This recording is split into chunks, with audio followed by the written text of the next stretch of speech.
Hello guys, last వీడియోలో చెప్పాను కదా హ్యాపీ పాప బర్త్డే అని చెప్పి.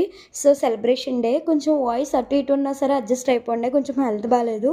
ఇంక నేను వచ్చేసరికి ఫుల్గా డెకరేట్ చేసి మంచిగా హ్యాపీగా ఎంజాయ్ చేస్తున్నారు. అక్క సే హాయ్.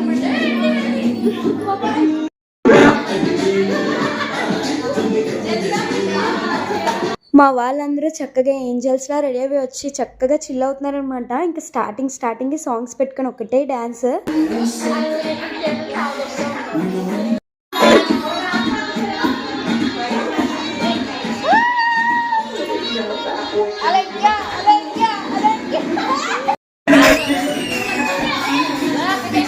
ఏదో అక్కడక్కడ మనం కూడా పార్టిసిపేట్ చేసాము. ఇంకా డాన్స్ చేసి అలసిపోయి కిందకి వెళ్ళి ఐస్ క్రీమ్స్ తీసుకొని వచ్చాము. బయట ఫుల్ వర్షం వస్తుంది, అయినా ఐస్ క్రీమ్ తింటా నేను ఒక్కదాన్ని అనుకున్నా, మా గ్యాంగ్ అంతా అలానే ఉన్నారు. సో నెక్స్ట్ వీడియోలో హ్యాపీ పాపని అండ్ సెలబ్రేషన్స్ ఎలా చేసుకున్నామో చూసేయండి.